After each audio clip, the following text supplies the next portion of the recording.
Hello everyone. We're learning the daily Tanya. Today is the 19th day of Menachem Av, and we are holding in Igeres Hakodesh Epistle 6. Tonight is also the outside of Rebbe's father, Rabbi Yitzchak. So may the learning be in his honor and be a Melitz Yesher, ambassador of goodness and kindness for Am Yisrael. So the Tanya today is discussing two main points. Number one is that when we give tzedakah to someone else, we arouse compassion within ourselves toward the needy person, the person that is impoverished, and therefore in return God will arouse compassion for us. So that's why the pasuk says Zeriat tzedakah, that you're planting tzedakahs, that by rousing compassion toward someone else, a person that is in need, Hashem would arouse compassion for you. There's a famous saying called Merachem al Abrios, Merachem alav min hashamayim, that if you show compassion to the brios, to other people, even to people that are lowly and they're just called bria, a created being, you're still arousing compassion for them in the time of need, then you will be, when you would need something, and in general, Hashem would arouse compassion toward you. That's point number one. And point number two is, in general, to contemplate about the greatness of God and the lowliness of men. One of the I would say the meditation that we can have to sum up a meditation before davening, in short, is Gadlus Haber Katan Sodom, which means the greatness of God, the lowliness of men. If you just think a little bit about this concept, your davening will be completely different. Greatness, how great Hashem is, it's easy to see the greatness of Hashem from just looking at the world, and then we can immediately realize our lowliness. So that's the beginning. We can start with, this is the beginning of meditation. The general theme of meditation is understanding the greatness of Hashem, or somewhat contemplating on the greatness of God, and therefore we can realize our lowliness. So we'll start with the Hebrew Zeriat tzedakah sechar emes. It's a pasuk in Proverbs chapter 11, which means that you are sowing tzedakah, planting tzedakah. Sechar emes, your reward is real. Your reward, it's the reward of truth. That's the reward for tzedakah. And he explains, Pirush sheschar zrias tzedakah midas emes. What is the reward for tzedakah? Is the attribute of emes. What is the attributes of emes? The attribute of truth. This means that the attribute of truth is the God-given reward for sowing tzedakah. If you are going to practice kindness and being charitable, the response from above would be that Hashem would arouse the attribute of emes toward you, the attribute of truth. Titan emes leYaakov. It's also written, you give truth unto Yaakov. This is a pasuk in the prophet Micha in chapter 7, verse 20, which would appear to indicate once again that the attribute of truth is granted from above. The Titan emes leYaakov, meaning it's being given to Yaakov from above. And the Navi is setting for us, or organizing, so to speak, the praises of Hashem, as it's written in the Zohar Kodesh. And the prophet Micha speaks the praises of Hashem, the Holy One, blessed be He, as is written in the Holy Zohar. Rather than petitioning God, this verse extols Him for fulfilling His promise of granting the attribute of truth to Yaakov. And again, this is as a response to being charitable. Which means, so number one, Hashem is the one that giving the attribute of truth to Yaakov. This means that the Holy One, blessed be He, who gives the attribute of truth unto Yaakov. And we need to understand. What does it mean? Hashem is giving emes to Yaakov. Yaakov didn't have emes, and he didn't have truth, and he needed God to give him truth.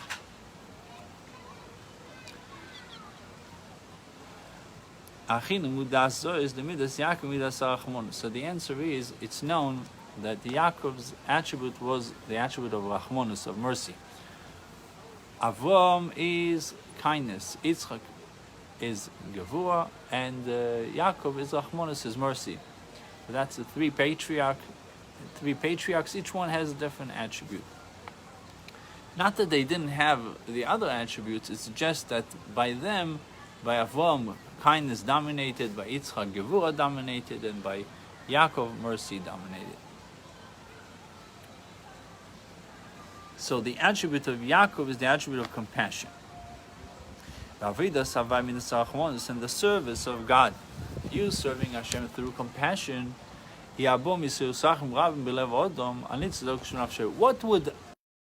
what would encourage you to serve Hashem, to serve God through compassion?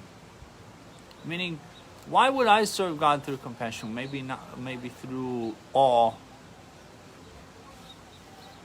Why? So the answer is because of the arousal of great mercies in your heart. Why do I need to arouse great mercy? Because understanding the spark that is within me.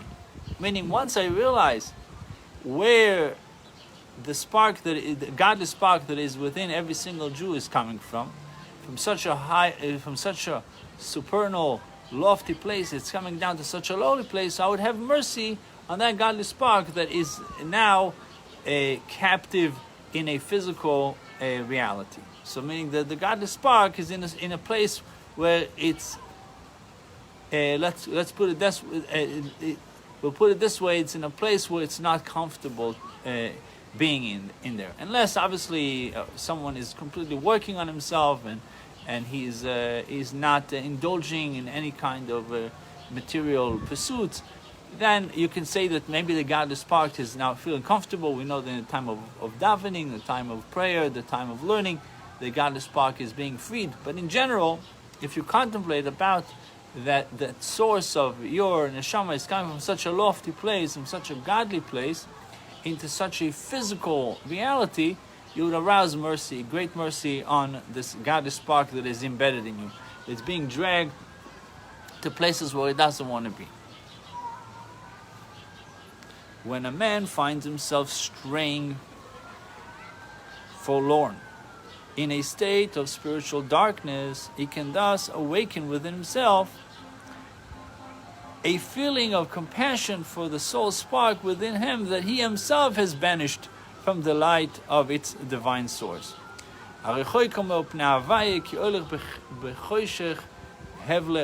is distant from Hashem. Why is it now distant from God? Because he is involved with the vanities of the world.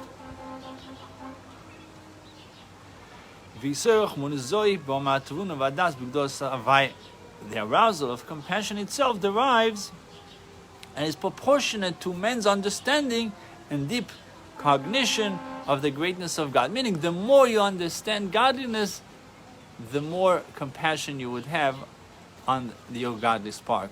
Meaning, the more you know who you really are, the more you know your potential, your godly potential, your spiritual potential, the more compassion you feel for your godly spark.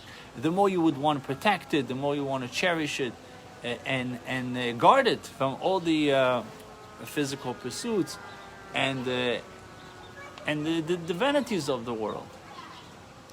So now the Rebbe is just giving us one idea of what is the godly spark. So he tells us that even the highest world, which is the supernal world, even if you would go all the way to infinitude, are considered as naught, as insignificant in comparison to this godly spark that we have within us. So we have the most beautiful diamond that we can ever imagine within ourselves, But the place where the diamond is invested is a place of darkness.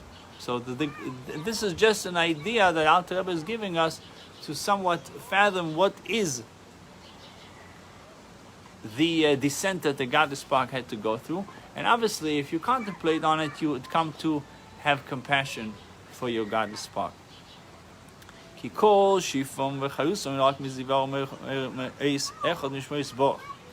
says the entire flow and life and vitality that goes to the upper worlds, even the highest ones, is only generated from God's ray.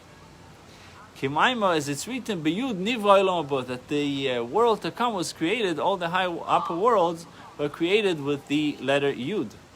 The spiritual worlds, all of which are included in the term world to come, we say Olam Haba, they're all included in the world to come, the spiritual worlds, but that's all created by means of the single letter Yud of the divine name. Now in this ray, which is an expansion of God's vitality from Hashem's name, to give life to the upper worlds and to the lower worlds. We mentioned it many times that the Yud is the letter responsible for creating the higher worlds, and the Hey is the letter responsible for creating this world. We know that there is a big difference between the upper ones and the lower ones. So this world was created with the letter Hey.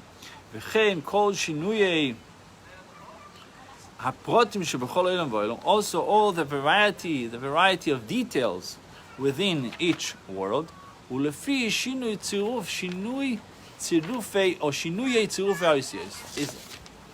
the differentiations between the different worlds are happening or they occurred because of the different substitutions of letters, the way the different combinations of letters. Meaning Hashem creates the world with dibur, with utterance.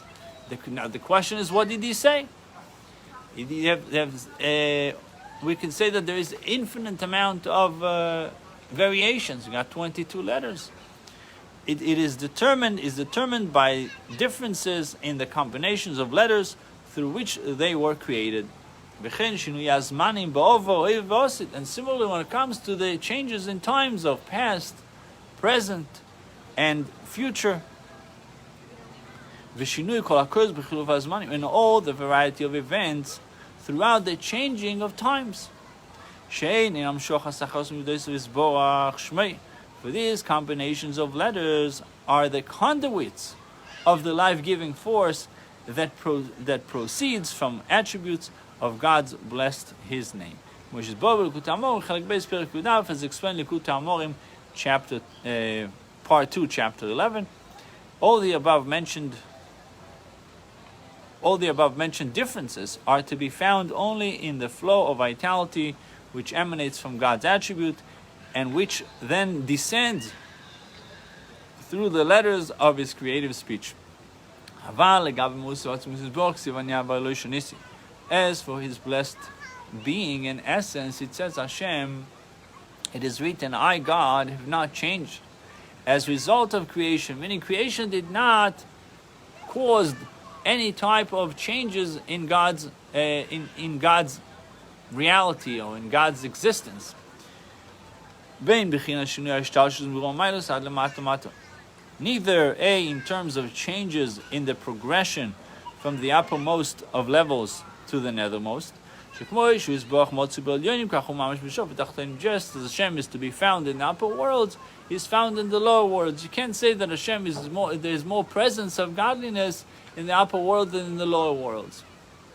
But just as He is present in the higher worlds, so is He present in precisely the same measure in the nether worlds, since from His perspective there's absolutely no difference between them. From the world's perspective, meaning the more spiritual worlds you are, the more you are sensitive and capable of understanding what you have, understanding the godliness that you are exposed to. The lower world, the lowest the world is, the less you're more physical the world is, the less godliness, the less spirituality we feel. But from Hashem's perspective, the highest world and the lowest world for him is the same thing. So his presence is the same way. It's all about the created beings, let's call them the vessels, what they are capable of perceiving, what they are capable of grasping and understanding.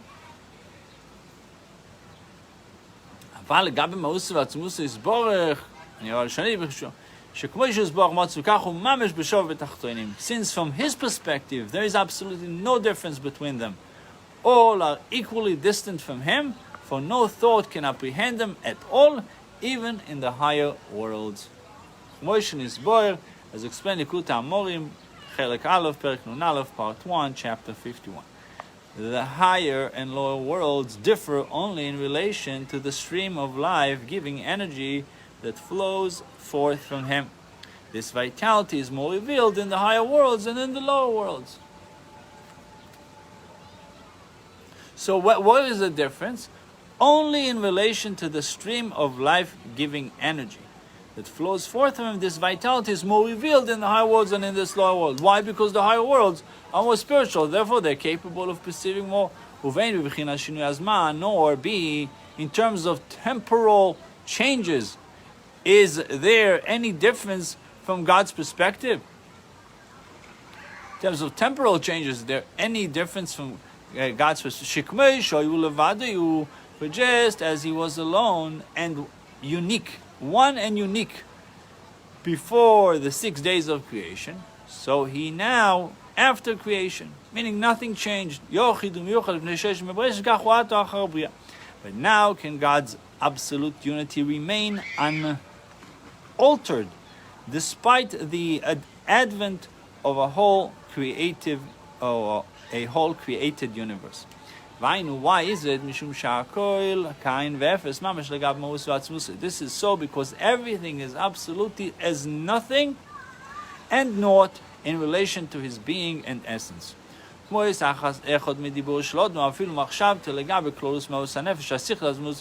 Just as a single letter of man's speech, or even of his thought, is of absolutely no consequence in relation to the entire being and essence of the rational soul. This is true not only of a letter of speech, but also of thought, even though the soul garment of thought is more abstract and subtle than speech, and is thus closer to the soul.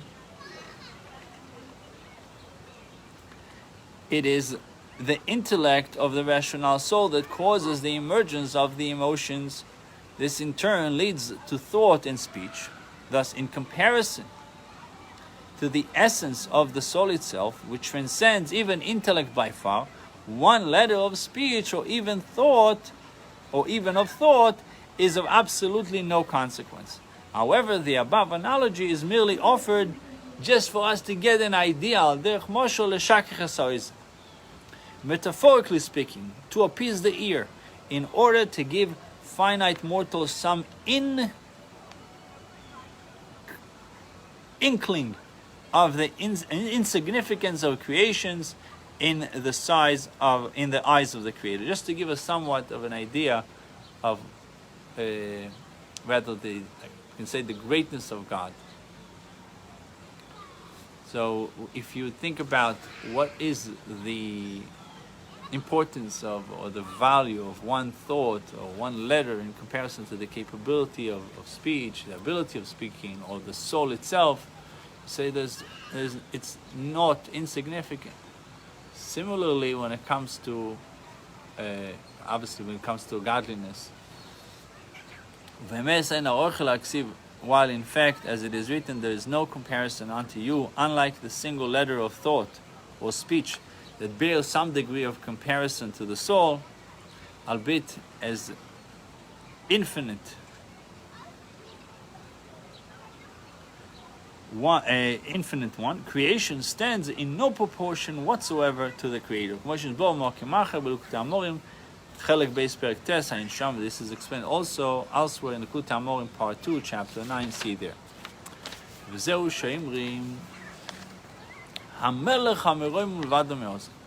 This underlies what we say in the prayers: the King who is exalted alone and alone from aforetime. Just as before creation he was by himself,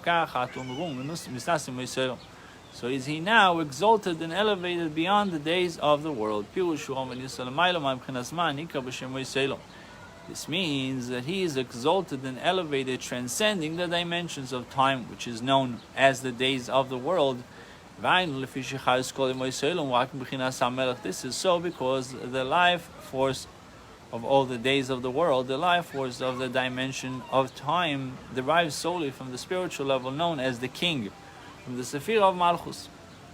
The axis of past, present, and future, the element of time, relates only to the Sephirah of Malchus, the attribute of sovereignty.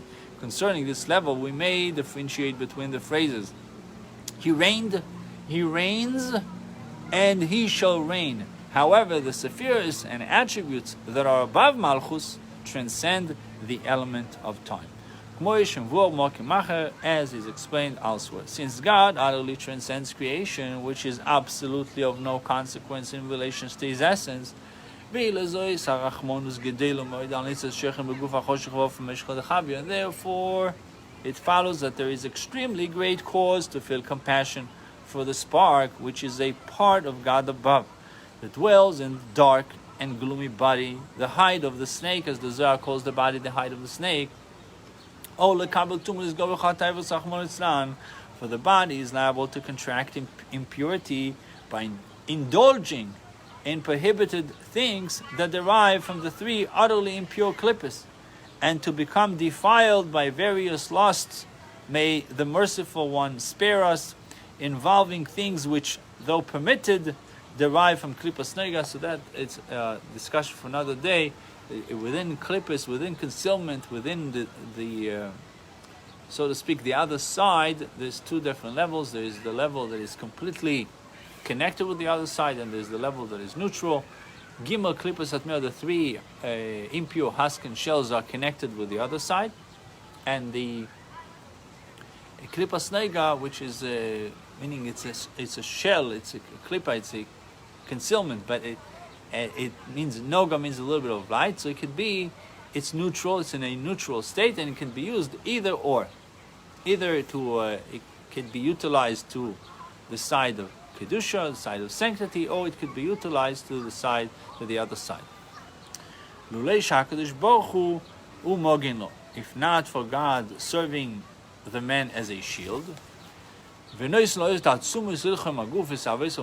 gives us the power, the might to fight and to overcome those temptations and to triumph over them, even when the body does not actually lust after physical pleasures. The very fact that it is so inclined points to its lowly state, as it is within such a body that the divine spark is obliged to spend its days.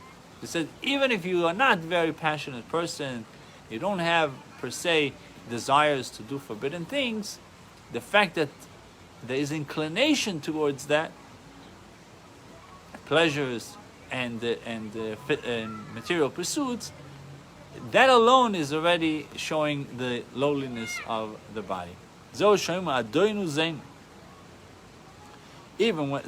And that's why we say this is the meaning of the continuation of the prayer, Adoinu Zeinu, Master of our strength, Shield of our salvation, Mogin Ishenu. So after exalting God as the King who is exalted, alone from aforetime, and beseeching him in his abundant mercies to have compassion on us, we continue with the above quoted phrases.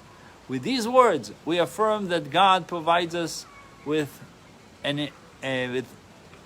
encompassing light and power, which we call Oyer HaMakif, encompassing light and power, far transcending man's own puny powers, that enables us to triumph over the body and its passions.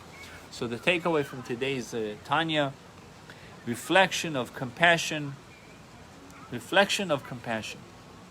God transcends time and space. Creation did not change anything in the Creator.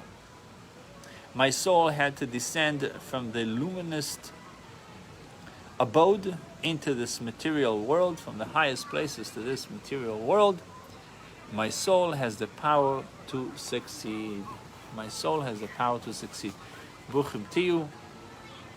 We should, God willing, we'll have another class tomorrow morning.